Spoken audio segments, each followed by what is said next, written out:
వద్దంటలే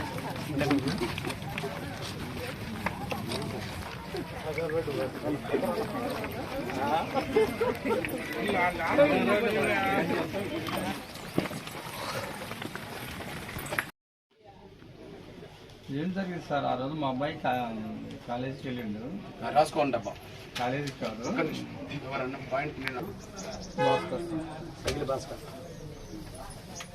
ఒకటేనా అబ్బాయి ఒకడు చిన్నవాడు. అమ్మాయిలు ఉన్నారు ముగ్గురు అమ్మాయిలు. పెళ్ళి పెద్ద పిల్లలు వచ్చింది. ఒక అమ్మాయి జాబ్ చేస్తుంది, ఒక అమ్మాయి ఇంకా డిప్లొమా చేస్తుంది, ఇంకొక బాబు నేను మామూలు కూలి. మా మిస్సెస్ యానిమల్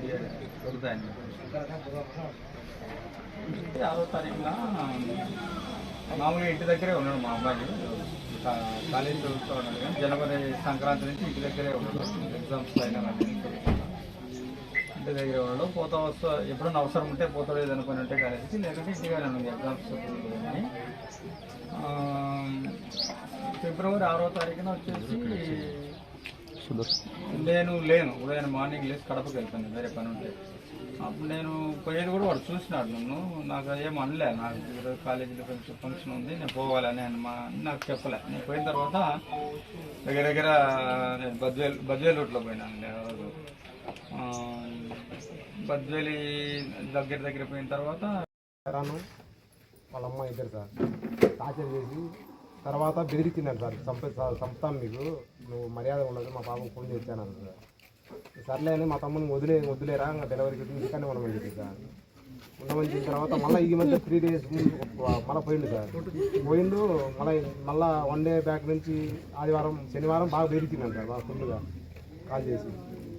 చరణ్ ఫోన్ చేసి నేను చంపేస్తాము, ఇట మా అక్కకి ఫోన్ చేస్తాను అన్నాడు. ఫోన్ చేసి పిలిపించినారు సార్. 5 గంటలప్పుడు మిట్ట మీద పిలిపించి నిప్పట్టించినారు సార్. కుట్టి ఇక్కడ తలకేసి కుట్టి నిప్పట్టించినారు సార్. మళ్ళా లేచి పైకి లేచి మళ్ళీ మిట్ట మీద రామాయింది సార్. ఆయన కాదు, ఆయన కాడికి వచ్చి చెప్తే ఇంకా నాకు కాల్ చేసింది సార్. నేను కాల్ చేసి ఇంకా వెళ్ళిపోయింది హాస్పిటల్గా. హాస్పిటల్ మాట్లాడిందా? హాస్పిటల్ మాట్లాడినాను సార్.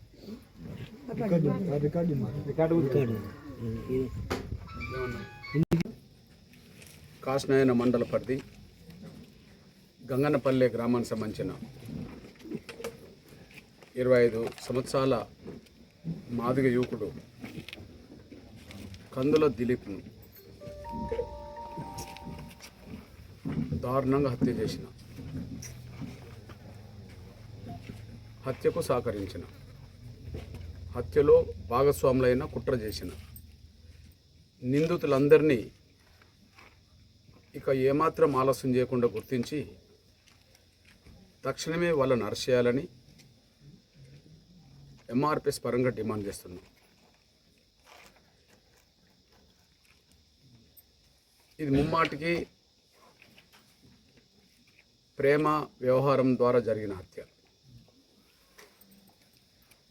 దిలీప్ ఏ శ్రావణ్ని ప్రేమించాడో శ్రావణి కుటుంబ సభ్యులు, సోదరుడితో పాటు కుటుంబ సభ్యులు అంతకుముందే దిలీప్ను మీరు శ్రావణితో ఉండబడే పరిచయాలను మానుకోకపోతే ఖచ్చితంగా నేను హతమార్తమని చెప్పి గతంలోనే హెచ్చరిక చేసిన సందర్భాలు ఉన్నాయనే విషయం స్పష్టంగా రుజువు అవుతుంది. అదే సమయంలో ప్రత్యక్షంగా హత్య చేసిన వాళ్ళు లేదా పరోక్షంగా దానికి సహకరించిన వాళ్ళు ఎవరైనా శ్రావణి కుటుంబ సభ్యుల నుంచే ఉంటుందని మేము భావిస్తున్నాం.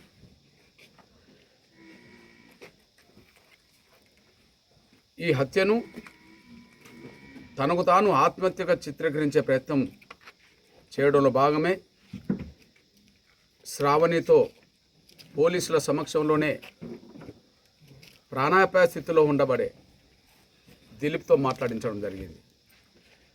పదే పదే శ్రావణి నువ్వు ఆత్మహత్య చేసుకోవడానికి ప్రయత్నం చేస్తావని ముందే చెప్పావు కదా అని చెప్పి పదే పదే పోలీసుల సమక్షంలో అడుగుతుంటే, నా తల్లులు ఉన్నారు, నా కుటుంబం ఉన్నది, నేను ఆత్మహత్య చేసుకునే అంత పరిస్థితి నాకు లేదు. పదే పదే గతంలో శ్రావణ్తో పాటు కొంతమంది నన్ను చంపుతామని చెప్పి బెదిరించారు. ఇప్పుడు నన్ను దాడి చేసి పెట్రోల్ పోసి నన్ను చంపే ప్రయత్నం చేశారని చెప్పి సూటిగానే ఆత్మహత్య చేసుకునేంత పిరికివాన్ని కాదని, కుటుంబ బరువు బాధ్యతలున్న వ్యక్తినని, నాకై నేను చనిపోవాల్సిన అవసరం లేదని చెప్పి ప్రాణాపాయ స్థితిలో ఉన్న సమయంలో కూడా సూటిగా పోలీసుల సమక్షంలో పక్కదారి పట్టించడానికి శ్రావణ్తో మాట్లాడించిన దాన్ని బట్టే ఇది హత్యనే అని తెలిసినా రాజకీయ పలుకుబడో లేదా ఇతరాత ఆర్థిక వనరుల ప్రభావమో పోలీసులే దాన్ని పక్కదారి పట్టించే ప్రయత్నం చేయడంలో భాగమే పదే పదే శ్రావణితో మాట్లాడించడం జరిగింది.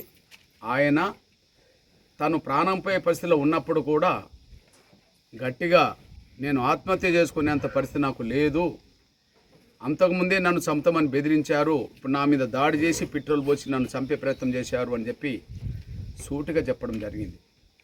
ఇక దీని మీద ఇంకా పక్కదారి పట్టించే ప్రయత్నం డిపార్ట్మెంట్ మాని, లేదా కేసును నిర్వీర్యం చేసే కుట్రలు చేసే ప్రయత్నం మాని, ఇక దోషులు అనబడుతున్న వాళ్ళను వెంటనే అరెస్ట్ చేయాలని మేము డిమాండ్ చేస్తున్నాం.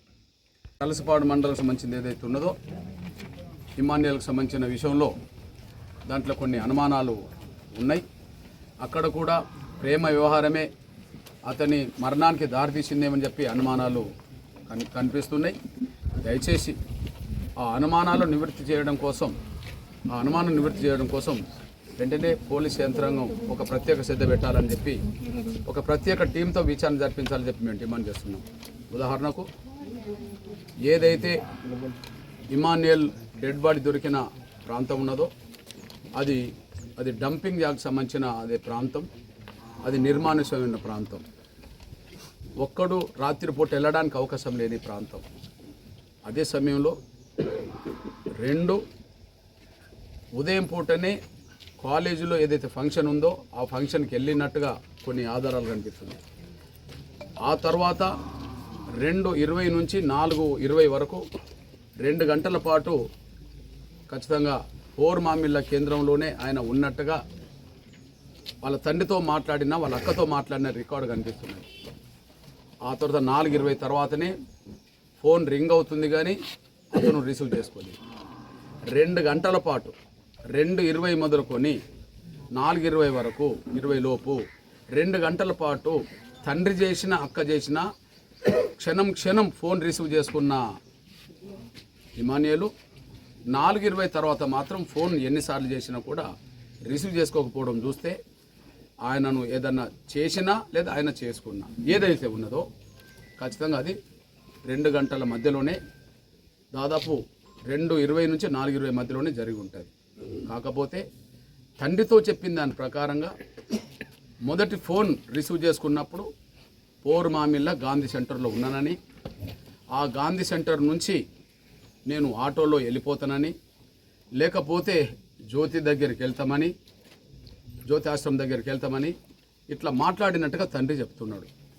నిజమే, ఆ 2 గంటల పాటు నిజంగా మామిళ్ళలో ఉంటే, నిజంగానే గాంధీ సెంటర్లో ఉంటే, ఆ గాంధీ సెంటర్ నుంచి ఆ 2 గంటల లోపు ఎక్కడికెక్కడికి వెళ్ళిండో, ఫోన్ చేసిన ప్రతిసారి ఎక్కడ రిసీవ్ చేసుకున్నాడో ఆ లొకేషన్ కూడా స్టే చేసుకోవడానికి అవకాశం ఉన్నది. అంతకంటే ముఖ్యంగా గాంధీ సెంటర్లోనే పోలీస్ డిపార్ట్మెంట్ పెట్టిన వీడియోలు ఉన్నాయి. అదే సమయంలో అక్కడ వివిధ ప్రైవేట్ షాపులకు సంబంధించిన వాళ్ళ వీడియోలు ఉన్నాయి. అక్కడి నుంచి ఎక్కడనైతే డెడ్ బాడీ దొరికిందో అక్కడికి వెళ్ళడానికి ఏదైతే ప్రధాన దారి ఉన్నదో ఆ ప్రధాన దారిలో లెఫ్ట్ రైట్ కూడా అటువైపు ఇటువైపు ప్రైవేటుకు సంబంధించిన వీడియోలు కూడా ఉన్నాయి. ఖచ్చితంగా సీసీ ఫుటేజ్లకు సంబంధించి ఉన్నాయి, ప్రధానంగా సీసీ ఫుటేజ్లు ఉన్నాయి. కాబట్టి ముందుగా మేము డిమాండ్ చేస్తున్నది ఏంటంటే అది ఆత్మహత్యనా లేదా హత్య చేసి అక్కడ వేశారా అనే విషయం నిజంగా తేల్చాలంటే ఖచ్చితంగా గాంధీ సెంటర్లో ఉండబడే సీసీ ఫుటేజ్ నుంచి మొదలుకుంటే ఆత్మహత్య చేసుకోవడానికి ఏ రోడ్ అయితే ఉన్నదో, ఏదైతే జరిగిన సంఘటనకు ఏదైతే డెడ్ బాడీ దొరికిన ప్రాంతం ఉన్నదో దాదాపు 7, 8, 10, 15 వైపులా దాదాపు గాంధీ సెంటర్ నుంచి డెడ్ బాడీ దొరికే వరకు దాదాపు మినిమం 15 నుంచి 20 సెంటర్లో సీసీ ఫుటేజ్లు ఉన్నాయి కనుక వెంటనే ఆ సీసీ ఫుటేజ్లను వెంటనే బహిరంగపరచాలని చెప్పి డిమాండ్ చేస్తున్నాం.